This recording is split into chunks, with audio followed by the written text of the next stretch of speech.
அல்லினாள் தாமரை மேல் ஆரணங்கின் இன்துணைவே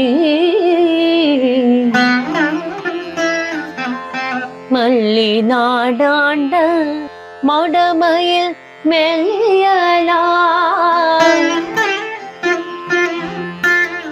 ஆயர் குலவேந்தன் ஆகத்தான் தெல் புதுவை வேயர் பயந்த விளக்கு தென் புதுவை வேயர் பயந்த விளக்கு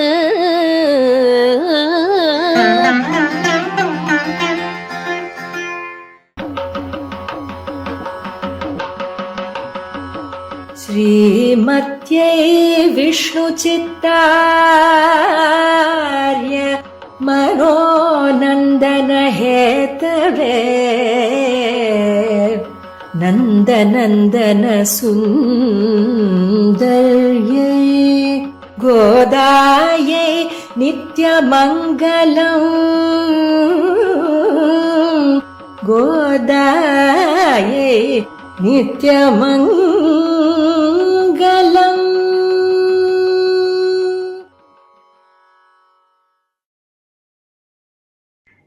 ஆழ்வாரெம்பெருமானார் ஜீயர் திருப்படிகளே சரணம். ஸ்ரீமதே ராமானுஜாய நமஹ. ஸ்ரீ தயாபாலமுனியே நமஹ. ஸ்ரீமத் வரவரமுனியே நமஹ. ஸ்ரீசைலே சதயா பாத்திரம் தீபக்தியாதி குணார்ணவம் யதீந்திர பிரவணம் வந்தே பிரம்மேஜாமாதரம் முனிம். லக்ஷ்மீநாதசமாரம்பாம் நாதயாமுனமध्यமாம் अस्मदाचार्यपर्यन्तां वन्दे गुरुपरम्पराम्.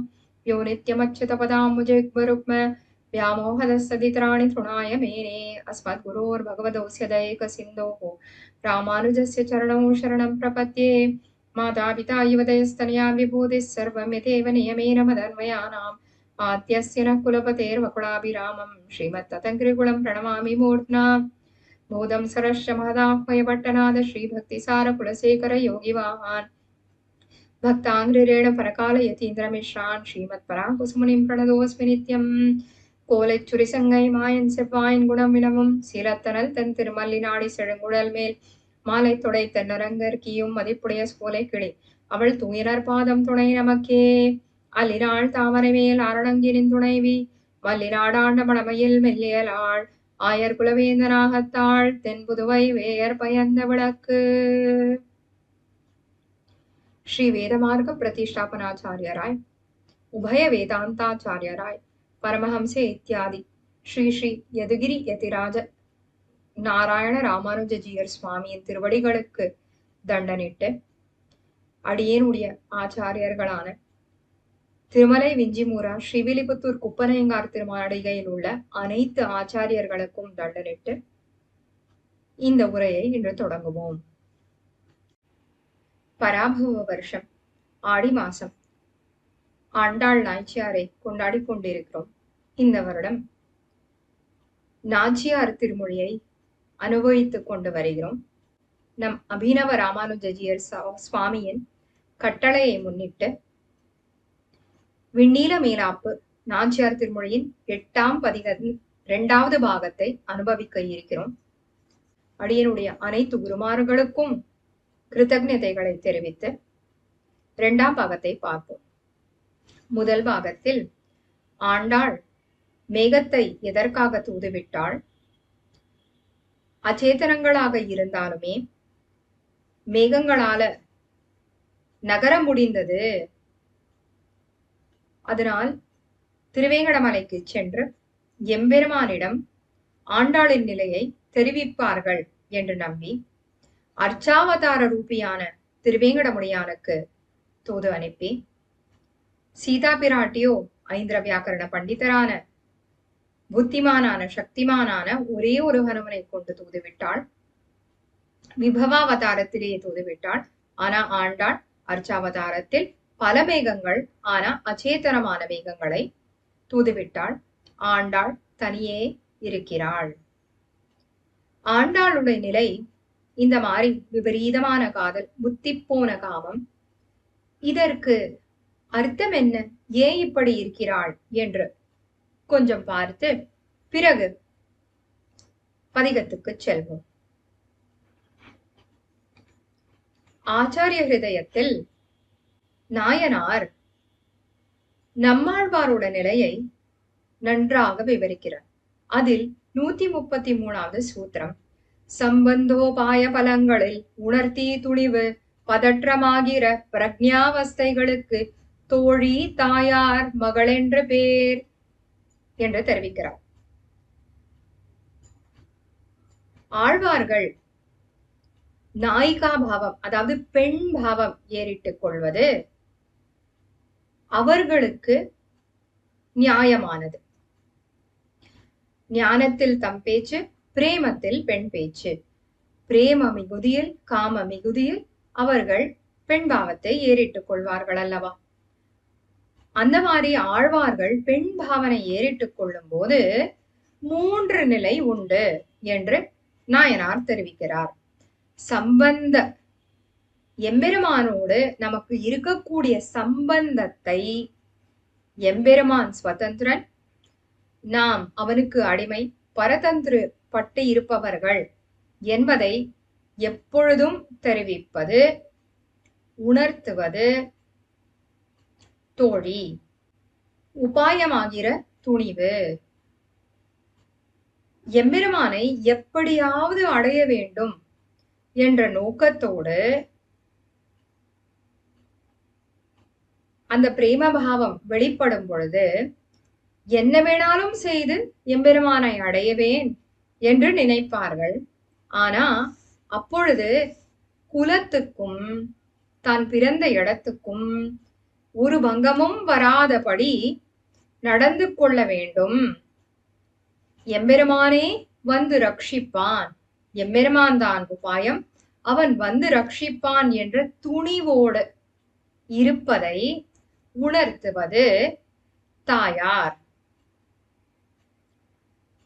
தோழி தாயார். அடுத்தது பலங்களில் பதற்றமாகிற, இதே பாவம் இன்னும் முத்தி போய் எனக்கு எதுவுமே வேண்டாம், எம்பெருமான் தான் வேண்டும், யார் கால வேணாலும் விடுவேன், என்ன வேணாலும் செய்வேன் என்ற பதற்றம், துடிப்பு ஏற்பட்டால் அப்பொழுது இருக்கிற நிலையை தலைமகள் என்று கூறுகிறார். ஆக இப்போ ஆண்டாளுக்கு இருக்கிற நிலை தலைமகளாக இருக்கக்கூடிய நிலை. மத்த ஆழ்வார்களுக்கு தோழி பாவத்துல பாடினா எம்பெருமானுக்கும் உனக்கும் இருக்கிற சம்பந்தம் நிரந்தரம், அவன் சுதந்திரன், நீ அவனுக்கு அடிமை என்ற நினைவை ஊட்டரா போல இருக்கும். தாய் பாவம் வரும்போது நீ எந்த முயற்சி வேணாலும் நீயே பண்ணிக்கலாம் அப்படின்னு நினைக்க கூடாது, ஒரு துணிவோட நீ இருக்க வேண்டும் என்பதை தாயார் கூறுவாள். இல்ல இல்ல எப்படியாவது நான் அடைவேன், எனக்கு துறை இருக்கு, நான் துடிப்போட இருக்கேன் அப்படின்னு இருந்தா அது தலைமகள். இது நாயனார் கூறியது. இதையே வேற மாதிரி நம் பிள்ளைலோகாச்சாரியர் எப்படி சொல்றார்? எம்பெருமானையே தஞ்சம் என்று பத்துகையும், பேரு தப்பாதென்னு துணிந்திருக்கையும், பேற்றுக்கு துவரிக்கையும். எம்பெருமானுக்கும் நமக்கும் இருக்கிற சம்பந்தம் என்ன? அவன் திருவடி நிலைதான் நமக்கு புகழ். பேரு தப்பாதென்னு துணிந்திருக்கையும், நமக்கு கண்டிப்பா அவன் வந்து கிருப பண்ணுவான் அப்படின்ற நம்பிக்கையோட துணிவோட இருப்பதுதான் தாயார் சொல்வது. பேற்றுக்கு துவரிக்கை, துடிச்சு எம்பெருமான் வந்தே ஆகணும், என்னால இனியும் தரிக்க முடியாது என்று இருப்பதுதான் தலைமகள். இதுதான் ஆண்டாளின் அற்புதமான நிலை. ஆண்டாளின் துவரை நமக்கு புரியுமா அப்படின்னு தெரியாது. ஆனா சற்று நேரமாவது அவள் கண்ணோட்டத்திலே நாம் இதை பார்த்து புரிந்து கொண்டால்தான் இந்த ஆத்மா என்ன செய்ய வேண்டும், எந்த நிலையை அடைய வேண்டும், அந்த துடிப்பு எப்பேற்பட்டது, அவளோட கஷ்டம் எப்படி இருக்குங்கிறதெல்லாம் ஊகிச்சு பார்த்தாதான் ஒரு நாள் இல்ல ஒரு நாள் இந்த ஆத்மா அந்த நிலையை அடையும் என்ற நம்பிக்கையோடு இருக்க முடியும் அல்லவா. இந்த மாதிரி துடிப்பும் அவன் கிருபையும் கண்டிப்பாக செய்வான் என்பது ஆண்டாள் நமக்கு காட்டிக் கொடுக்க போகிறாள். ஆக 6வது பாசுரம். சலங்கொண்டு கிளர்ந்தெழுந்த தன்முகில்காள் மாவலியை நிலங்கொண்டான் வேங்கடத்தே நிறைந்தேறி பொழிவீர்கள் உளங்குண்ட விளங்கனி போல் உள் மெலிய புகுந்து என்னை நலங்கொண்ட நாரணர்க்கு என் நடலை நோய் செப்புமினே. என்னை நலங்கொண்ட நாரணர்க்கு என் துன்பத்தை கூறுங்கள் என்கிறாள் ஆண்டாள்.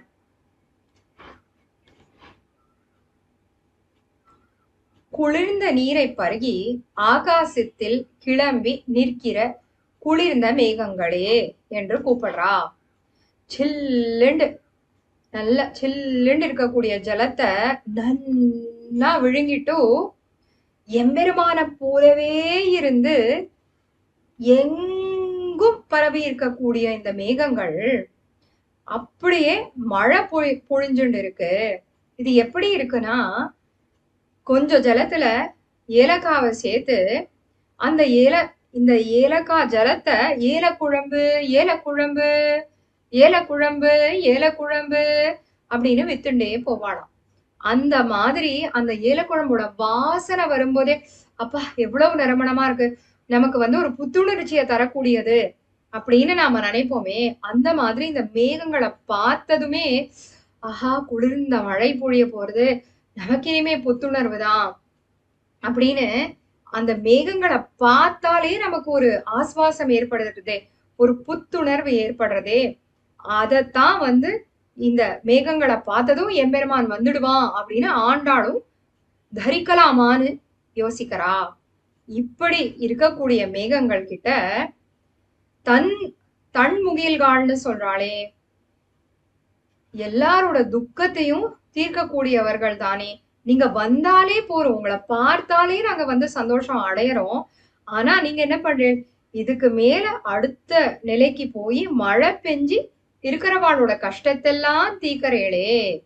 நீங்க என்ன பண்ணணும் தெரியுமா, எனக்கு மாவலியை நிலங்கொண்டான் வேங்கடத்தே, மாவலியை நீங்க வேங்கட மலைக்கு போகணும். அந்த வேங்கட மலையில யார் இருக்கா தெரியுமா, மாவலியை நிலங்கொண்டான் வேங்கடத்தே. மாவலியை நிலங்கொண்டவன்னு ஏன் சொல்றா, வேங்கட மலையில பெருமாள் இருக்கிறதே எல்லாருக்கும் எதையாவது வழங்கி கொண்டே இருக்கணும் என்பதற்குதான். இப்ப வேணா அவர் வழங்கி கொண்டிருப்பதற்காக கொடுத்தே பழகினவராக இங்க நிற்கிறார். ஆனா ஒரு காலத்துல அவர் என்ன பண்ணார், பிரயோஜனாந்தபரரான இந்திர நித்யாதிகள் தங்களோட லோகத்தை கோட்டை விட்டுட்டோ அவர்கள் பார்த்துக்க வேண்டிய விஷயத்த அவர்கள் பண்ண வேண்டிய விஷயத்த பண்ணாம இருந்துட்டோ, ஒச்சோ என்னோட உலகம் போயிடுத்து, என் உலகத்தை நீ காப்பாத்தித்தா, எனக்கு இந்திர பதவி திருப்பி வேணும் அப்படின்னு கெஞ்ச, அதுக்கு அவர்களுடைய தாயாரான அதித்தியும் எப்படியாவது நீ இவர்களை ரட்சிக்கணும்னு கேட்க, பிரயோஜனாந்தபரர்கள் இவரெல்லாம் அதித்திக்கு மகனாக உபயிந்திரன், இந்திரனுக்கு கூட தம்பி அப்படின்னு ஒரு பேரை எடுத்துட்டு கேட்கறதுக்கே தெரியாது இவருக்கு. மாவலி மூவடி நிலம் அப்படிம்பார். என்ன மாவடி மூவடி, என்ன வேணும், நிலம் அப்படின்னா என்ன, தா அப்படின்னு கேட்கணுமே. மாவலியே மூவடி நிலம் எனக்கு தா அப்படின்னு கேட்கணுமே. அது கேட்க கூட தெரியாதவன் வாழக்கூடிய வேங்கட மலை. ஏன் இதெல்லாம் சொல்றானா, கொடுத்தே பழகிறவன் இவன் ஒரு அசுரன் கிடையாது, எல்லாருக்கும் எல்லாத்தையும் வழங்கக்கூடியவன் இவன். அவன் இருக்கக்கூடிய மலையில தான் நான் உங்களை போய் இருக்க சொல்றேன். நான் ஒன்னும் நேர ஸ்ரீமன் நாராயணன் நம்ம எல்லாரையும் ஆளக்கூடியவன் கிட்ட நான் போக சொல்ல, மாவலிய வென்றவனான வேங்கடவன் கிட்டதான் நான் போக சொல்றேன். ஏன் எப்படி அவன் எங்கும் பரவி கிடக்கிறானே, எப்படி பரவி கிடக்கிறானா, நீங்கள்லாம் நிறந்தேறி பொழிவீர்கள்.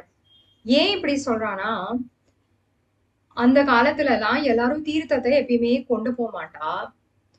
ஆனா அங்கங்க தண்ணீர் பந்தல்கள் இருக்கும். ஆனா அந்த தண்ணீர் பந்தல்கள் உயர்ந்த நிலையில இருக்கும். உயர்ந்திருக்கும் போது மேல ஒரு பானை மாதிரி இருக்கும். அத சாய்கரகம் அப்படின்னு சொல்வான். அந்த பானையை சாய்ச்சாலே அங்கேருந்து ஜலம் நிறைய அப்படியே எல்லார் மேலேயும் பரவி விழுமா ஜலம்.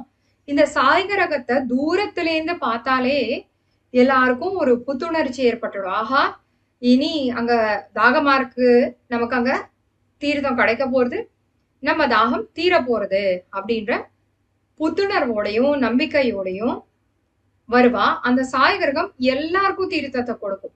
அந்த மாதிரிதான் நீங்களும் காரணம் இல்லாமலேயே எல்லார் மேலேயும் மழை பொழிஞ்சுட்டே இருப்பீளே. ஏன் தெரியுமா, நீங்களும் அந்த எம்பெருமான் போலதானே, எம்பெருமான் இருக்கிற அதே இடத்துல தானே நீங்களும் இருக்கே. எம்பெருமானும் எல்லாருக்கும் நிரேதுக கிருபை பண்ணக்கூடியவன் தானே.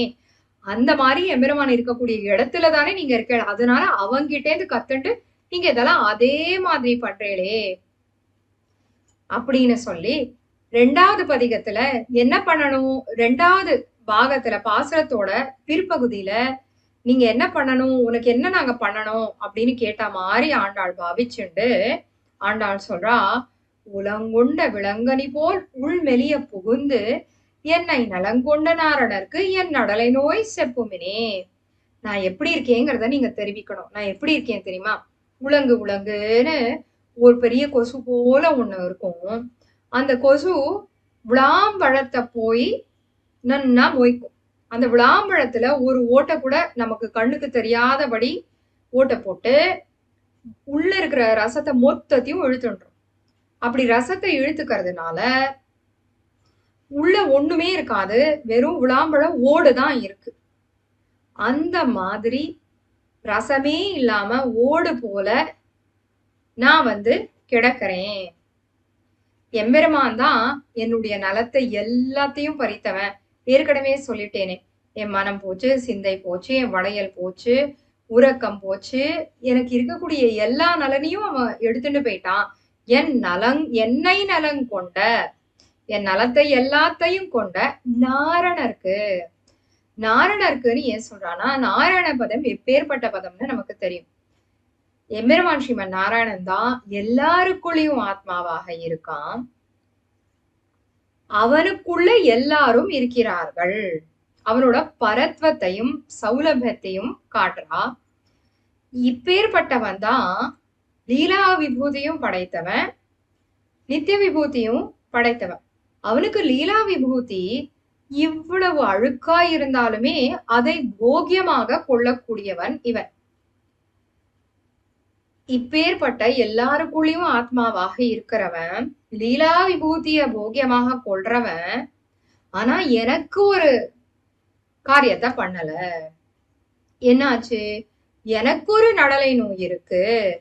என்ன நடலை நோய் இருக்கு, அவன் வாத்சல்யத்தோட இருந்தாலுமே எனக்கு தான் ஒரு நடலை நோய் இருக்கு.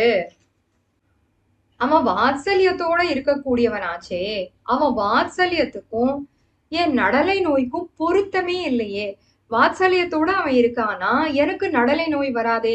நடலை நோய்னா என்ன, நிற்பது இருப்பது விழுவது எழுவதாய்ப்படுகிற பிரிவு துன்ப நோய். அவனை பிரிஞ்சிருக்கிறதுனால நிற்க முடியல, விழுந்துடுறேன், நடக்க முடியல, விழுந்துடுறேன், எழுந்துக்க முடியல, விழுந்துடுறேன். இந்த மாதிரியே துன்பமா நான் அனுபவிச்சுட்டு இருக்கேனே. வாத்சல்யத்துக்கும் இதுக்கும் ஏதாவது சம்பந்தம் இருக்கா, பொருத்தமா இருக்கா? என் நடலை நோய்னு சொல்றாளே, அது என்ன ஆண்டாளுக்கு மட்டும் இருக்கானா? ஆமா, இது எனக்கு மட்டும்தான் இருக்கு. அவனுக்கும் இருந்தா அவன் இத்தனை நேரத்துக்கு என்கிட்ட வந்திருப்பானே. இது அவனும் கஷ்டப்பட்டானா எவ்வளவு கஷ்டம்ன்றது அவனுக்கு தெரிஞ்சிருக்கும். அதனால என்கிட்ட வந்திருப்பான். அவன் இப்படி கஷ்டப்படல, அவன் வரல. அதனால இது எனக்கு மட்டும்தான் இருக்கக்கூடிய நடலை நோய். இந்த நடலை நோய் இருக்குங்கிறத நீங்க போய் தெரிவிக்கணும். செப்புமினே, நீங்க என்ன பண்ணணும்னா, இந்த நடலை நோயில ஆண்டாள்னு ஒருத்தி கஷ்டப்பட்டு இருக்கா, உன்னை பிரிஞ்சு கஷ்டப்பட்டு இருக்கா அப்படிங்கறத போய் தெரிவியுங்கோள் அப்படிங்கிறா. 7வது பாசுரம். சங்கமா கடல் கடைந்தான் தன்முகில்காட் வேங்கடத்து செங்கண்மால் சேவடி கீழ் அடிவீழ்ச்சி விண்ணப்பம் கொங்குமேல் குங்கும தென்குழம் வழிய புகுந்து ஒரு நாள் தங்குமேல் என் நாவே தங்குமென்று உரையீரே. அவன் அணைந்தால் அல்லது என் உயிர் தரிக்காது என்று கூறுங்கள் என்கிறாள் ஆண்டாள்.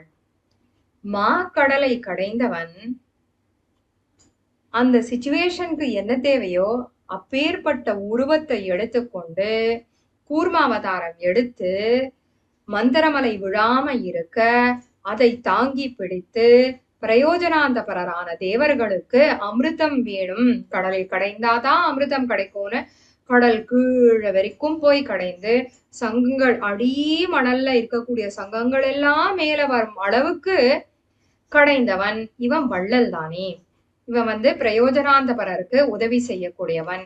அதே மாதிரிதானே தன் முகில்காட் நீங்களும் எப்படிப்பட்டவர்கள், இந்த மாதிரி கூர்மாவதாரம் எடுத்த ஸ்ரீமன் நாராயணன் இருக்கக்கூடிய அதே இடத்துல வசிக்கக்கூடிய நீங்கள் எல்லாருக்கும் உதவி பண்ணக்கூடியவர்கள் தானே. நீங்களும் தன் முகில்கள் தானே. உங்களோட உருவத்தினால மட்டும் இல்ல, நீங்க மழை பொழிஞ்சும் எல்லாருக்கும் ரக்ஷணம் பண்றீளே, எல்லாருக்கும் என்ன வேணுமோ அதை தருகிறீளே. நீங்க என்ன பண்ணணும், வேங்கடத்து செங்கண்மால் கிட்ட இப்ப போகணும். செங்கண்மால்னு திருவேங்கடமுடையான சொல்றா. செங்கண்மால்னு ஏன் சொல்றா, அவனோட கண்கள் சிவந்து கிடக்காய். இப்போ ஏன் சிவந்து கிடக்கு, ஒரு காரணம் நமக்கு இப்ப தெரியும். எப்பயுமே திருவேங்கடத்துல சேவை மேல சேவை, சேவை மேல சேவை. பெருமாளுக்கு 15 நிமிஷமோ 1/2 மணி நேரமோ மட்டும்தான் ஒரு பிரேக் கொடுக்கறா. ஆனா எம்பெருமான் செங்கண் மாலாக இருக்கான். ஆஸ்ரித வியாமோகம் உடையவனாச்சே இவன். இவனுக்கு அவனையே தேடி வரவர்கள், அவனையே வேணும் என்று நினைப்பவர்கள் ரொம்ப முக்கியம். அந்த மாதிரி வருவாளோ என்பதற்காகவே பித்து பிடித்து அவனே வேணும் என்று வருபவர்களுக்காகவே பித்து பிடித்து அவன் திருவேங்கட மலையில இருக்கான். திருவேங்கட மலையில இருக்கான்றதுக்கும் முதல் திருவந்தாதியில பொய்கை ஆழ்வார் சொல்றார், எழுவார் விடை கொள்வார் ஈந்துழாயானை வழுவா வகை நினைந்து வைகள் தொழுவார் வினை சுடரை நந்துவிக்கும் வேங்கடமே வானோர் மனச்சுடரை தோண்டும் மலை. எம்பெருமான் திருமலைக்குள்ள நுழைஞ்சதே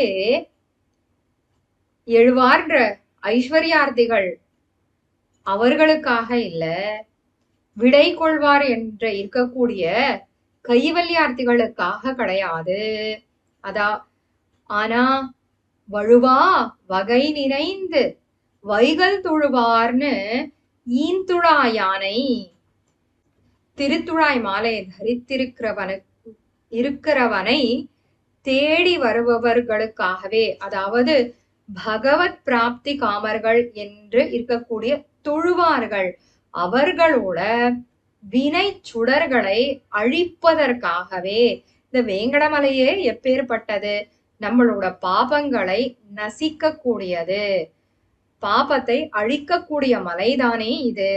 அந்த மாதிரி வானோர்க்கும் மண்ணோர்க்கும் 2 பேருக்குமே ஆக்சசிபிளா இருக்கக்கூடிய மலை. மன்னோர்களான நாம பகவத் பிராப்தி காமர்களாக மாறி அவரே வேணும் என்று அவரை நாடி செல்ல வேண்டிய மலை வேங்கடமலை. நித்திய சூரிகளான வானோர்கள் அவர்களுக்கும் தொழ வேண்டும் என்று நினைவு ஊட்டுகிற மலையாக இருக்கக்கூடியது, தூண்டக்கூடிய மலையாக இருக்கக்கூடியதுதான் இந்த திருவேங்கட மலை. இந்த மலையில எம்பெருமான் தயையோடையும் வாத்சல்யத்தோடையும் எப்பவுமே காத்து கிடக்கிறான். வாத்சல்யம்னா என்ன, குற்றங்கண்டு வெறுவாமைக்கு வாத்சல்யம். அருளாள பெருமாள் எம்பெருமானார் ஞானசாரம் என்கிற அற்புத கிரந்தத்துல 25வது பாசுரத்துல எடுக்கிறார். அத்தமுறைக்கில் அடைந்தவர் பாலம்புயைகோன் குத்தம் உணர்ந்திகழும் கொள்கையனோ எத்தேதன் கண்ணின் உடம்பின் வழுவன்னோ காதலிப்பது அந்நதனை நுகந்த ஆ. ஒரு மாடானது, ஒரு பசுவானது பொதுவாக என்ன வேணாலும் சாப்பிடாது. குப்பையோ யாரோ மிதிச்சு நடந்த புல்லையோ அது சாப்பிடாது. இந்த காலத்து மாடு மாதிரி கிடையாது. அந்த மாதிரி பார்த்து பார்த்து சாப்பிடக்கூடிய மாடு தனக்கு குழந்தை பிறந்ததும் அந்த குழந்தை உடம்பில், கண்ணுக்குட்டி உடம்புல இருக்கக்கூடிய அழுக்கை தானே நக்கி நக்கி நக்கி நீக்கும். அந்த மாதிரி மலமூத்ராதிகளை அது போக்கியமாக கொள்ளும். அந்த மாதிரிதான் திருவேங்கட மலையில திருவேங்கடமுடையான் வாத்சல்யத்தோட நிகரில் புகழ் அப்படிங்கிறாரே ஆழ்வார். என்ன நிகரில்லாத புகழ்னா, இந்த மாதிரி குற்றத்தை எல்லாத்தையும் போக்கியமாக கொள்றானே, இதை விட நிகரில்லாத புகழ் என்ன? நீ குற்றம் பண்ணிருக்க, நீ விலகிப்போ அப்படின்னு சொல்லக்கூடியவன். அந்த மாதிரி இல்லாம, நீ என்னையே நாடி வந்தியா, குற்றம் பண்ணிருக்கியா பரவாயில்ல, ஆனா என்னையே இப்ப நாடி வரையா, உன்னை ரட்சிக்க வேண்டியது என்னுடைய கடமை அப்படின்னு வேங்கடமலையில நிக்கிறாரே. இதத்தானே நாயனாரும் திருவேங்கடத்துல ஆழ்வாருக்கு என்ன குணத்தை பெருமாள் காட்டுறார் அப்படிங்கும் போது, மண்ணோர் விண்ணோர் வைப்பில் போகின்ற 7 உலகுக்கு உயிர் பாசம் வைத்த நிகரில் வாத்சல்யம் உஜ்வலம். ஆஹா, ஆண்டாள் என்ன சொல்றா, இப்ப நீ போய் பாரு, திருவேங்கடத்துல அவனோட செவந்த கண்களை பாரு, அவன் எனக்காக காத்திருக்கான், என்ன பிரிஞ்சிருக்கானேன்ற துக்கம் அவனோட கண்கள்ல கண்டிப்பா தெரியும். வாத்சல்யத்தோட இவன் இங்க நிக்கிறானே, எல்லாருக்கும் நல்லதே செய்யணும் அப்படின்னு அவனோட கண் பார்வை நம்ம மேல பட்டா போரும் அப்படின்ற மாதிரி இருக்கானே. அந்த மாதிரி இருக்கக்கூடிய திருவேங்கடமுடையான் அவனோட திருவடி கீழே சேவடி கீழ் அடிவீழ்ச்சி விண்ணப்பம், ஒரு விண்ணப்பத்தை வச்சே ஆகணும். இப்ப என்ன விண்ணப்பம்? கொங்கை மேல் குங்குமத்தின் குழம்பழிய புகுந்து ஒரு நாள் தங்குமேல் என்னாவி தங்கும் என்று உரையீரே. ஆண்டாள் இப்ப எப்படி இருக்கானா, ஒரு நாள் கூட அவன் என்ன ஆலிங்கனம் பண்ணிக்கலேனா என்னால தரித்திருக்க முடியாது. அதுக்கு எக்ஸாம்பிள் சொல்றோம். கொங்கமேல் குங்குமத்தின் குழம்பழிய புகுந்து. இப்போ நம்ம ஆத்துக்கு அதிதிகள் வரானா நம்ம ஆத்த எப்பயுமே சித்தமா வச்சிருக்கணும் இல்லையா? ஆம் தயாரா இருக்கணும், ஆத்த சுத்தமா வச்சிருக்கணும். அந்தந்த காரியத்தை அப்பவே பண்ணி முடிச்சாதான் ஆம் சுத்தமா இருக்கும்.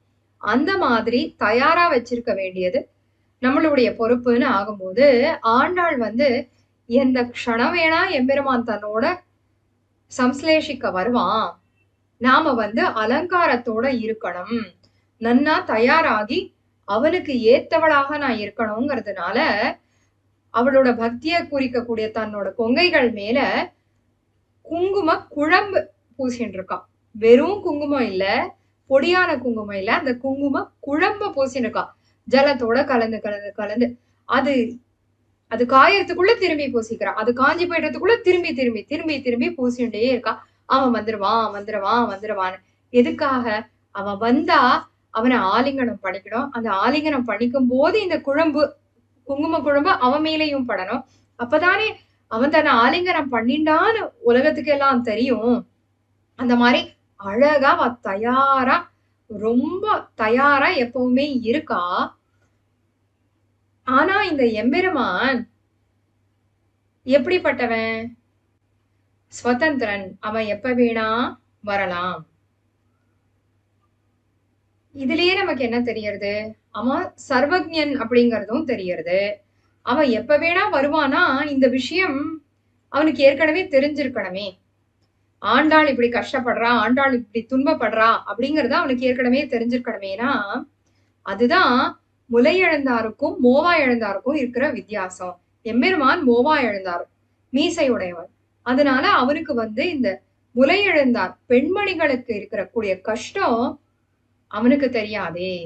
அவன் சுதந்திரன், அவன் எப்ப வருவான்னு யாருக்கும் தெரியாது. அவன் சர்வஜன். இருந்தாலும் இந்த முலையெழுந்தாரோட கஷ்டம் அவனுக்கு தெரியாது. அதனால மேகங்களே, நீங்க என்ன போய் பண்ணணும்? ஒரு நாள் தங்குமேல் என் நாவே தங்கும் என்று உரையீரே.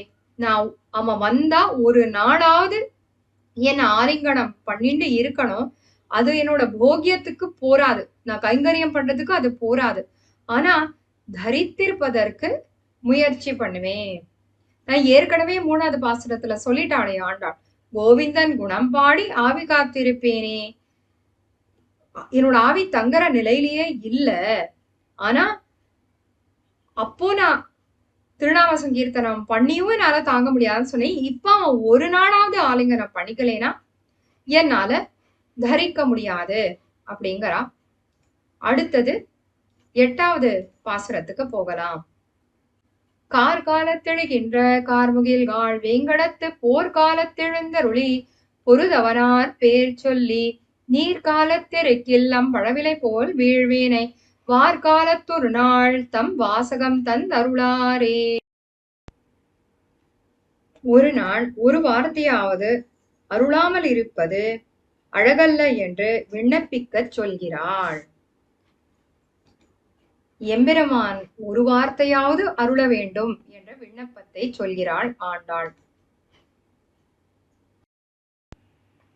கார்காலத்திலேயே வந்திருக்கீளே நீங்க முகில்களே, எம்பெருமான் வரவே என்று சொன்ன காலத்துல எம்பெருமானோட உருவமும் அதே நிறமும் கொண்டு நீங்க வந்திருக்கீள். எம்பெருமான் வரலேனாலும் இது கொஞ்சம் மனச ஆத்தரா மாதிரி இருக்கு. நீங்க அவனை போல்வார்கள்னு தான் எங்களுக்கு தோன்றது.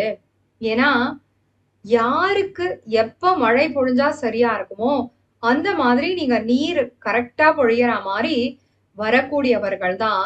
உங்களுக்கும் எம்பெருமானுக்கும் நிறைய ஒப்புமை இருக்கு.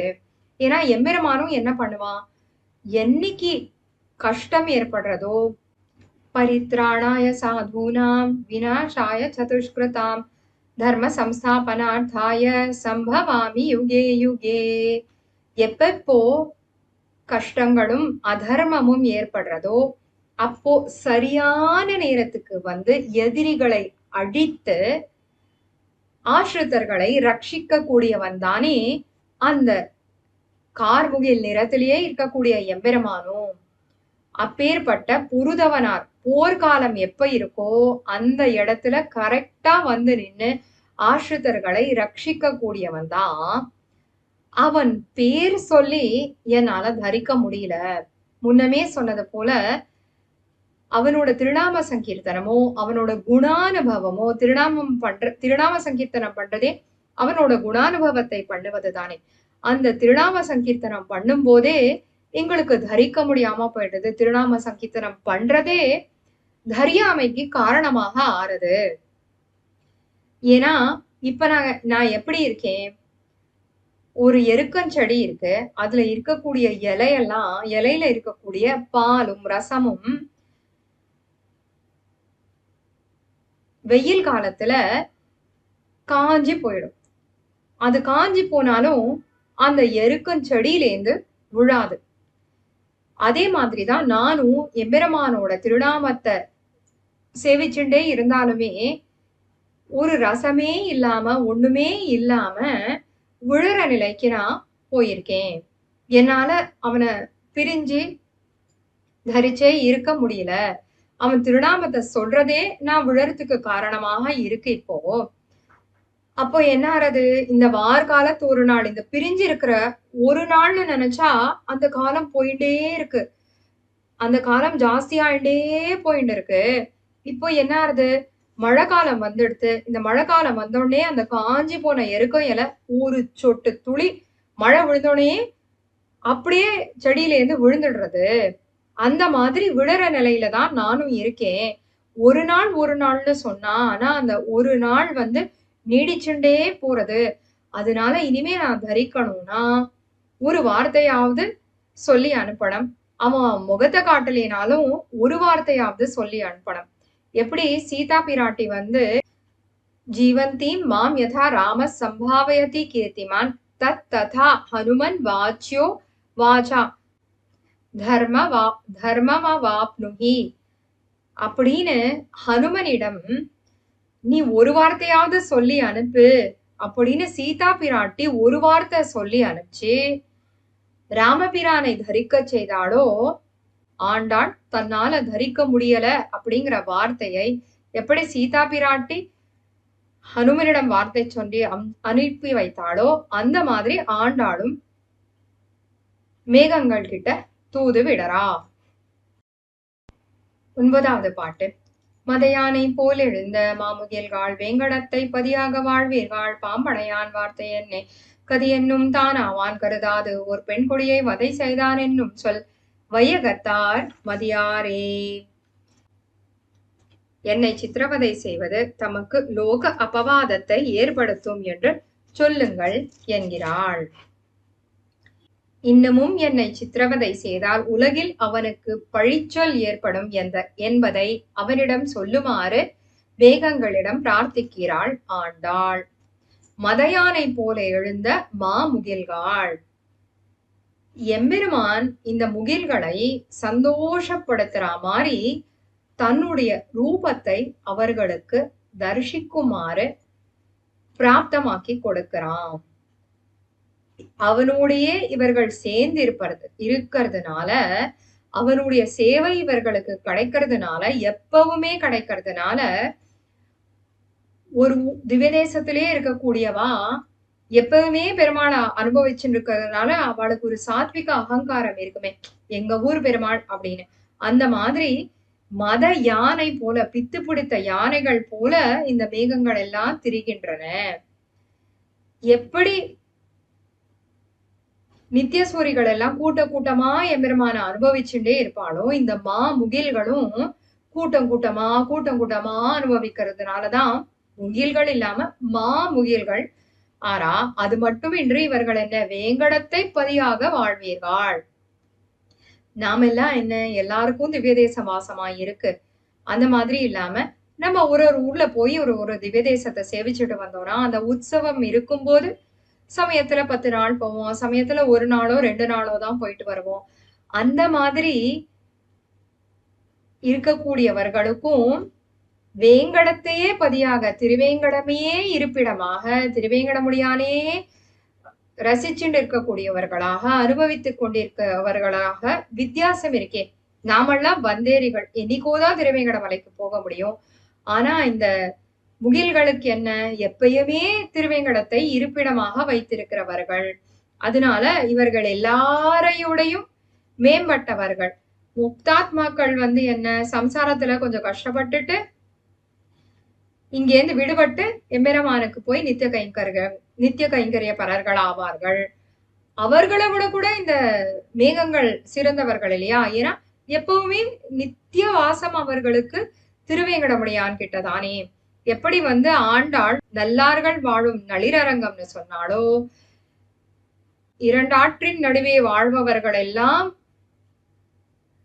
சிறந்தவர்கள் என்று தொண்டரடிப்புடி ஆழ்வார் கொள்ளிடத்துக்கும் காவிரிக்கும் நடுவிலே வாழ்பவர்கள், திருவரங்கத்திலே வாழ்பவர்கள் ரொம்ப சிறந்தவர்கள்னு சொன்னாரோ, அந்த மாதிரிதான் திருவேங்கடத்தை ஆண்டாள் ரொம்பவும் கொண்டாடுறா. பழனி காட்டி படிப்பாயோ அப்படிங்கிற மாதிரி இவர்களுக்கு மட்டும் நல்ல சேவைய கொடுத்துட்டே இருக்கான் பெருமாள். ஆனா ஆண்டாளுக்கு அந்த மாதிரி கொடுக்காம ரொம்ப துன்புறுத்துறான் இல்லையா? சித்திரவதைன்னு ஆண்டாள் சொல்றாளே. சித்திரம் அப்படின்னாலே பலவிதமான டிராயிங்ஸ் கலந்திருந்தாதான் அது சித்திரம் ஆகும். அதனால இந்த 9வது பாசுரத்துல என்ன சொல்றா ஆண்டாள், வெறும் துன்பப்படுறா, ஒரு அங்கமா கஷ்டப்படுறா அப்படின்னு எல்லாம் சொல்லல. சித்திரவதைப்படுறேன், என்னோட எல்லா அங்கங்களும் கஷ்டப்படுறது, என்னோட ஆத்மாவே கஷ்டப்படுறது, எல்லா விதமாவும் நான் எம்பெருமான பிரிஞ்சு கஷ்டப்படுறேன் அப்படின்னு சொல்லி பாம்படையான் வார்த்தை என்னே. எப்படி ஆதிசேஷன் எப்பயுமே பெருமாளை பிரிஞ்சு இருக்காம பெருமாள் என்ன நினைக்கிறானோ அது எல்லாம் ஆதிசேஷனுக்கு தெரிஞ்சிருக்குமோ, அதே மாதிரிதானே மேகங்களே நீங்களும் திருவேங்கடத்துல வாழ்ந்துட்டே இருக்கிறவா தானே. அவன் என்ன நினைக்கிறான், அவன் என்ன பேசிக்கிறான்னு உங்களுக்கு தெரிஞ்சிருக்குமே. அதனால எனக்கு அவன் என்ன நினைக்கிறான்னு கொஞ்சம் சொல்லுங்களேன், அவன் வார்த்தை என்னன்னு எனக்கு கொஞ்சம் சொல்லுங்களேன். கதியன்னும் தானாவான் அப்படிங்கிறாளே. கதியன்னும் தானாவான்னா அவன்தானே எல்லாருக்குமே புகலிடம். தேவானாம் தானவானாம் ச சாமான்யம் அதிதைவதம் சர்வதா சரணத்வந்த்வம் பிரஜாமி சரணம் தவ. ஜிதந்தே ஸ்லோகத்துல 2வது ஸ்லோகம். தேவர்களுக்கும் புகலிடம் நீதான், மனுஷர்களுக்கும் புகலிடம் நீதான், அசுரர்களுக்கும் புகலிடம் நீதான், சாமானியர்களுக்கும் புகலிடம் நீதானே. அந்த மாதிரி எல்லாருக்கும் புகலிடமா இருக்கக்கூடிய நீ என்ன பண்ணணும்? நான் உனக்கு ஜீவாத்மாக்கள் மாதிரியா நாங்கள்லாம் இருக்கோம். ஜீவாத்மாக்கள் ஒரு க்ஷணம் நான் உனக்கு அடிமையும் வா, இன்னொரு க்ஷணம் நான் உனக்கு அடிமை இல்லைம்பா. ஆள் பார்த்து உடி தருவாய்னு நான்முகன் திருவந்தாதியில சொல்றாரே. நீ தேடிண்டே தானே இருக்க, உன்னையே நாடி வரவா யாருன்னு நீ தேடிட்டு தானே இருக்க. கதியன்னும் தானாவான் அப்படின்னு என்னும் நீயேதான் எல்லாரையும் நீ தேடிண்டே இருக்கே. நீ இப்படி இருக்கக்கூடிய நீ ஒரு விஷயத்த நீ கன்சிடரேஷன்ல எடுத்துக்கலே. நீ இத நினைச்சு பார்த்தையா? ஒரு பெண் கொடியை வதை செய்தான் என்னும் சொல். நான் ஒரு பெண் கொடி, ஒரு கொடிக்கு கொள்கொம்பு எப்பயுமே இருக்கணும். அந்த கொள்கொம்பு இல்லைன்னா அந்த கொடி கீழே படர்ந்து அப்படியே அழிஞ்சு போயிடும். அதே மாதிரிதான் நானும் ஒரு கொடி. நீ ஆலிங்கனம் என்ன பண்ணிப்ப, உன்னோட சம்ஸ்லேஷம் ஏற்படும்னு நான் காத்துன்னு இருக்கேனே. ஒரு கொடிக்கு கொள்கொம்பு இன்றி அமையாமை அப்படின்னு ஒரு வார்த்தை சொல்லுவாளே, அந்த மாதிரி இன்றி அமையாம இவை ரெண்டும் இருக்கும். எப்படி இளைய பெருமாள் சொல்றாரோ, ராமா உன்னை பிரிந்தா சீதையும் தரிக்க மாட்டாள், நானும் தரிக்க மாட்டேன். எப்படி ஒரு மீன் தண்ணீரிலேந்து பிரிந்தா சில க்ஷணங்களுக்கு மட்டுமே உயிரோட இருக்குமோ, அந்த மாதிரிதான் நான் உன்னை பிரிஞ்சு இனியும் இருக்க முடியாது. இந்த மாதிரி இருக்கக்கூடிய நீ எப்பேற்பட்டவனி? நீ ஒரு பெண் கொடி, ஒரு சின்ன குழந்தனா, ஒரு கொடி போல உன்னையே நம்பி உன்னையே நாடி இருக்கிறவனா? என்ன நீ இப்படி அழியறதுக்கு விட்டுட்ட அப்படின்னு உலகத்துக்கு தெரிஞ்சா எவ்வளவு அவதூறு பேசுவான் உன்னை பத்தி. உன்னை பத்தி கொடிய வார்த்தைகள் பேசுவாளே, லோக அபவாதம் நடக்குமே. நீ நீதான் சர்வ ரக்ஷகன்னு எல்லாருக்கும் தெரியும். ஆனா நீ இப்படி ரட்சிக்காம போயிட்டேனா என்ன ஆகும் அப்படின்னு கேக்குறா. நமக்கு ஒரு கேள்வி எழலாம். இப்படி கடைசி தருணம் கூட அவளால முடியாத நிலையில கூட அவனுக்கு என்ன ஆகும், இவ ஏன் கவலைப்படுறா? இவ தன்னை பத்தி கவலைப்பட்டு தனது தான் எப்படி சரியாகணும் அப்படின்னு தானே கவலைப்படணும். அவ என்னானாலும் போட்டோன்னு இருக்கக்கூடிய எம்பெருமான பத்தி இவளுக்கு என்ன கவலை? இவனுக்கு எதுக்கு வையகத்தார் மதியாரே நீ வந்துடும் என்ன ரட்சிச்சுடுன்னு ஏன் சொல்றானா, இவ என்னதான் இருந்தாலும் ஆழ்வார் திருமகளார் ஆண்டாள், பெரியாழ்வார் பெண் பிள்ளையாச்சே. அந்த பெரியாழ்வார் பெண் பிள்ளையாக இருந்தா பெருமாளுக்கு என் விடுமோ அப்படின்னு மங்களாசாசனம் பண்ணியவர் தானே பெரியாழ்வார். அவர் திருவடியிலேயே இருந்து அவர் திருவடி மூலமாக இவனை அடைய வேணும் என்று நினைப்பவள். இவளுக்கு மங்களாசாசன பரத்தை ஏற்படாதா? அதனாலதான் ஒரு ஃபைனல் வார்னிங்கா, உனக்கு அபவாதம் விடுமே, உனக்கு இப்படி கஷ்டம் வரலாமா என்று துடிதுடிப்போட ஆண்டாள் 9வது பாசுரத்தை முடிக்கிறா. 10வது பாட்டு, பதிகத்தின் கடைசி பாட்டு, பலஸ்ருதி. நாகத்தின் அணையானை நன்னுதலால் நயந்துரை சேவேகத்தை வேங்கடக்கோன் விடுவதில் விண்ணப்பம் போகத்தில் வழுவாத புதுவையர்கோன் கோதை தமிழ் ஆகத்து வைத்துரைப்பார் அவர் அடியார் ஆகுவரே. இத்திருமொழி கற்றாருக்கு பலம் சொல்லி தலை கட்டுகிறாள்.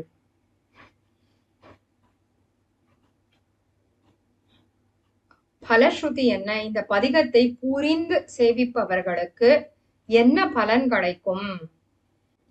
ரொம்ப தேஜஸும் பொலிவும் கூடி இருக்கக்கூடிய எம்பெருமானை நன்றாக அனுபவிக்கக்கூடிய பெரியாழ்வாரின் திருமகளார் ஆண்டாள். இந்த ஆண்டாள் திருவனந்தாழ்வான் மேல படுத்தின்றிருக்கக்கூடிய திருவேங்கடமுடையானை பத்தி இந்த பாசுரங்களை 10 பாசுரங்களை தூதாக மேகங்களை கொண்டு தூதாக விட்டிருக்கிறாள். தூது விடுவதற்கு காரணம் என்ன? ஸ்ரீராமாயண காலத்துல சீதா பிராட்டி ஹனுமனை கொண்டு தூது விட்டாள். ஹனுமன் சீதா பிராட்டியை தேடி வருவதற்கு தான் சென்றார். அவர் தூதுவனாக போகல. ஆனா சீதா பிராட்டி என்ன பண்றா, நான் இன்னும் 1 மாச காலம்தான் தரித்திருப்பேன், நான் இங்க இருக்கிறேன் என்பதை, இந்த விஷயத்தை, இந்த சந்தேஷத்தை நீ சொல்லணும்னு ஹனுமனை தூதுவனாக்கினது சீதா பிராட்டி தான். அந்த மாதிரி தூதுவனாக்கி எம்பெருமானுக்கு என்ன கிடைச்சது? தனக்கு பிடித்த பிராட்டி கிட்டேந்து ஒரு சந்தேஷம் கிடைத்தது. அந்த மாதிரி சந்தேஷம், பிராட்டி கிட்டேந்து வந்த சந்தேஷம், தன் அடியார்களுக்கிட்டேந்து வரக்கூடிய தூது எம்பெருமானுக்கு ரொம்ப பிடிச்சு போச்சு. அதனால ராமாவதார காலத்துக்கு அப்புறம் கிருஷ்ணாவதாரத்துல அவனே தூது சென்றாலும் அங்க தன்னோட அடியார்கள் கிட்டேந்தெல்லாம் அவனுக்கு ஒன்னும் கிடைக்கல. அதனால அர்ச்சாவதாரத்துல என்ன பண்றான், திருவேங்கடமலையில நின்னு யாராவது அவனுக்கு தூது அனுப்ப மாட்டாளா அப்படின்னு காத்து கிடக்கிறான் எம்பெருமான். இப்படி காத்து கிடக்கிறதுனால எம்பெருமானுக்கு தூது என்ற விஷயமே ரொம்ப பிடித்து போனதுனாலதான் அவன் காத்துண்டு ஆண்டாளை இவ்வளவு சிரமப்படுத்தி ஆண்டாள் போல ஒருத்தி அவதரித்து அவனுக்கு தூது அனுப்புவாள் என்றுதான் அவன் காத்து கிடந்தான். இவ எப்பேற்பட்ட ஆண்டாள்? போகத்தில் வழுவாத புதுவையர்கோன் கோதை. இந்த போகத்தில் வழுவாத புதுவையர்கோன் கோதைன்னு ஏன் சொல்றானா, இருந்த இடத்திலேயே என்னைக்கோ நடந்த கிருஷ்ணாவதாரத்தை பிரத்யக்ஷமாக பார்க்க முடிந்தது பெரியாழ்வாரால. வண்ணமாடங்கள்ல திரு அவதாரத்தை தொடங்கி திரு பாதாதிகேச வர்ணனம் பண்ணி தாலாட்டென்ன, அம்புலி பருவம் என்ன, செங்கீரை பருவம் என்ன, சப்பாணி பருவம் என்ன, தளர்நடை பருவம் என்ன, அச்சோ பருவம் என்ன, புறம் புல்குதல், பூச்சி காட்டுதல், முளை உண்ணுதல், காது குத்தல், நீராட்டம், குழல் வாரல், கோல் கொண்டு வாவென்னுதல், பூச்சூட்டல், காப்பிடல், பால கிரீடைகள், அம்மம் தாரேன் எண்ணுதல், கன்றின் பின் போக்கினேன் என்று இரங்கல், வரவு கண்டு மகிழ்தல் முதலான போகங்கள் ஒன்றிலும் ஒரு குறையில்லாதபடி அனுபவித்த பெரியாழ்வார் வயிற்றிலே பிறந்த இவ்வாண்டாளுக்கு, இப்பேற்பட்ட ஆண்டாளுக்கு கிடைத்த அனுபவம் நமக்கும் புரியற மாதிரி இருக்கணும். இந்த அனுபவம் நமக்கும் கிடைக்கணும்னா நமக்கு என்ன தகுதி இருக்க வேண்டும்? ஆண்டாள் பகவத் விஷயத்தை ஆசைப்பட்டு என்ன பாடுபடுகிறாள் என்று அனுசந்தித்து இத்திருமொழியை சொல்பவர்களுக்கு மேகங்களை தூது விட வேண்டிய அவசியம் இல்லாமல் இவள் மேகங்களை தூது விட்டதை அனுசந்தித்ததே ஹேத்துவாக. இத நம்ம புரிஞ்சுண்டு ஆண்டாளோட நிலைய புரிஞ்சுட்டோம்னா, ஆண்டாள் மேகங்களை விட்ட தூது நமக்கும் தூதாகிவிடும். நமக்கும் ஆண்டாள் ஏற்கனவே எல்லா காரியத்தையும் செய்து வைத்து என்ன பண்ண போறா, இந்த மாதிரி நாம அடியார்களாகி விடுவோம், எம்பெருமானுக்கு அடியார்களாகி விடுவோம். ஒண்ணுமே தெரியாம நாம இருக்கோம். ஆனா நமக்கு ஸ்வரூபம் என்னன்னு உணர்த்தி ஆண்டாள் தூது விட்டு அவளோட கஷ்டங்கள் எல்லாம் அவ பட்டு நமக்கு என்ன கிடைக்கணுமோ அதை ஆண்டாள் முடித்து வைத்து விட்டு போயிருக்கிறாள். நாம செய்ய வேண்டியதெல்லாம் இந்த பதிகத்தை புரிஞ்சுண்டு அவனுக்கு அடியார் ஆகணும். அவனுக்கு அடியார் ஆகுவது அப்படிங்கிறது கஷ்டமான காரியமா? மனுஸ்மிருதியில எல்லாம் அடிமையாகிறது தப்பான விஷயம், அது ஒரு நாய் செய்யற காரியம் அப்படின்னு எல்லாம் போட்டிருக்கேனா, நமக்குதான் புள்ளலோகாச்சாரியார் மிக அழகா சொல்லியிருக்காரே, சேஷத்துவம் துக்க ரூபமாக வண்ணோ நாட்டில் காண்கிறதெனில் அந்த நியமம் இல்லை, உகந்த விஷயத்துக்கு சேஷமாய் இருக்கும் இருப்பு சுகமாக காண்கையாலே. எந்த விஷயத்துக்கு நாம அடிமையாக இருக்கோம் அப்படிங்கிறது முக்கியம். ஒரு எக்ஸாம்பிள் சொல்வா, காளிதாசன் ராஜசபைக்கு அடிக்கடி லேட்டா போவாராம். ஏன்னு கேட்டா, என் பொண்டாட்டியோட துணியெல்லாம் துவைச்சிட்டு நான் வந்தேன் அப்படின்னு சொல்லுவாராம். இருக்கிறவா எல்லாம் கேலி பண்ணாலும் அவர் சொல்லுவாரா, எனக்கு இது பிடிச்சிருக்கே, நான் சந்தோஷமா இருக்கேனே, அதனால என்ன அப்படின்னு சொல்லுவாராம். நாம முக்கியமா நினைவச்சுக்க வேண்டியது என்னன்னா, சேஷத்துவமே ஆத்மாவுக்கு ஸ்வரூபம். எம்பெருமானுக்கு சேஷமா இருப்பதுதான் நமக்கு ஸ்வரூபம். எம்பெருமான் உகந்த விஷயம். அவனுக்கு சேஷமாக இருப்பது, அதை புரிஞ்சு இருப்பது நமக்கு ரொம்ப நல்ல விஷயம் தானே. அது பரம புருஷார்த்தமாச்சே. இது பகவத் கைங்கரியத்துல தானே கொண்டு போய் முடியும். அதனால எம்பெருமானுக்கு சேஷமாக இருப்பது, எம்பெருமானுக்கு அடிமையாக இருப்பது, அடியார் ஆகுவதே நமக்கு பலன், நமக்கு பரம புருஷார்த்தம். இதைத்தானே நமக்கு ஆண்டாள் மிக அழகாக சொல்லி காட்டியிருக்கிறாள். இன்னோ திருவாடிப்பூரம் எமக்காக வன்னோ இங்கு ஆண்டாள் அவதரித்தால், குன்னாத வாழ்வான வைகுந்தவான் போகன் தன்னை இழந்து ஆழ்வார் திருமகளாராய். அவ ஆழ்வார் திருமகளானது எப்படி? இன்னைக்குதான் திருவாடிப்பூரம். எமக்காக வந்தோம், நமக்காகத்தானே ஆண்டாள் இங்கு வந்து பிறந்தாள். குன்னாத வாழ்வான வைகுந்தவான் போகன் தன் இகழ்ந்து, வைகுந்தத்துல சுகமா பொலிந்து பொலிந்து அவன் பக்கத்துல அவன் திருவடியில அவ பாட்டுல இருந்தா. ஆனா கணத்துல விழுந்து கஷ்டப்படுற தன்னுடைய குழந்தைகளை ரட்சிப்பதற்காக ஒரு தாய் என்ன செய்வா? தானும் இந்த கணத்துல குதிச்சு அந்த குழந்தைய ரட்சிப்பாளே. அதைத்தானே ஆண்டாள் செய்து இருக்கிறாள். செய்து மட்டும் இல்ல, வெறுன ரட்சிக்கிறதுனா அப்படியே கூட்டிட்டு போய் நான் ஒரு 10 பேரை சூஸ் பண்றேன், இவாளெல்லாம் என் குழந்தைகள் நான் கூட்டின்னு போறேன், அப்படி கிடையாது. எல்லாரும் தன் குழந்தைகள். அதனால நமக்கு திருப்பாவையும் நாச்சியார் திருமொழியும் கொடுத்து, ஒரு நாச்சியார் திருமொழி பதிகத்திலயும் எவ்வளவு கஷ்டப்பட்டிருக்கா. வேதாந்த அர்த்தங்கள் எல்லாம் கொடுத்தா. அதுவும் போக தன்னோட துடிப்ப காமிச்சு எப்படி வேணாலும் எம்பெருமான அடையலாம்னு காமிச்சு, இந்த மாதிரி எல்லாம் அவளுடைய கஷ்டத்தை நாம புரிஞ்சுக்கணும். அவ்வளவுதான். புரிஞ்சுண்டாலே போரும். புரிஞ்சு அனுசந்தானம் பண்ணோம்னா கண்டிப்பா ஸ்ரீவைகுண்டம் நிச்சயம், எம்பெருமான் திருவடியில கைங்கரியம் நிச்சயம். எதனால? ஆண்டாளுக்கு அடியவர்கள் என்பதனால. அப்பேற்பட்ட ஆண்டாள் அவதரித்ததே எமக்காக, நமக்காக தானே ஆண்டாள் வந்து பிறந்திருக்கிறாள். அதனால இந்த பதிகத்தை மட்டும் இல்லாம நாச்சியார் திருமொழியை நன்றாக கத்துண்டு ஆண்டாளுக்கு பின் வருபவர்களாக நாம் எல்லாரும் வாழணும்.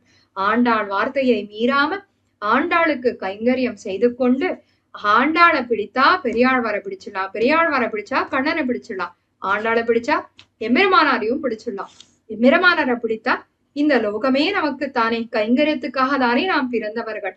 எமக்காக பிறந்த ஆண்டாளின் திருவடிகளுக்கு பல்லாண்டு பாடி இந்த ஆடி மாசம் மற்றும் இல்ல, எப்பவுமே ஆண்டாள் சொன்ன வழியில நாம் நடக்கணும் என்று எல்லார்கிட்டையும் பிரார்த்திச்சுக்கிறேன். ஆச்சாரியன் திருவடிகள்லையும் பிரார்த்திச்சுக்கிறேன். இந்த வாய்ப்பை அளித்தமைக்கு மிக மிக கிருத்தஜதைகள். இத புரியற மாதிரி நமக்கு ஆக்கி கொடுத்த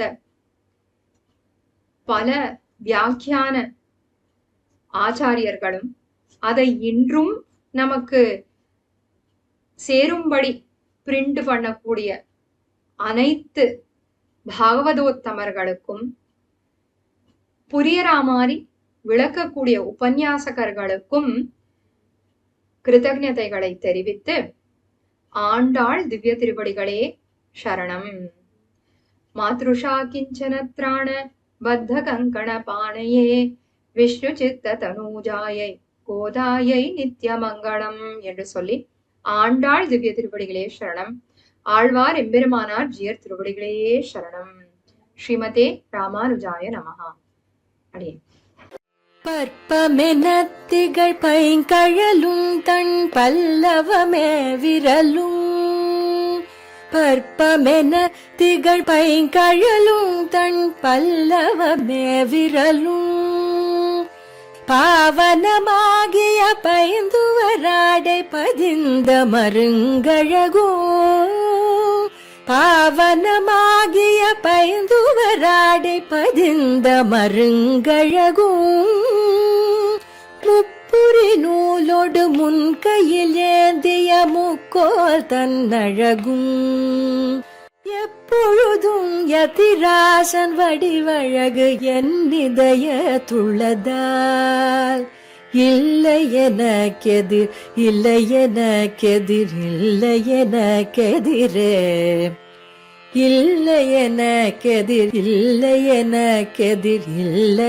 எனக்கெதிரே இல்லை எனக்கெதிரே இல்லை எனக்கெதிரே இல்லை எனக்கெதிரே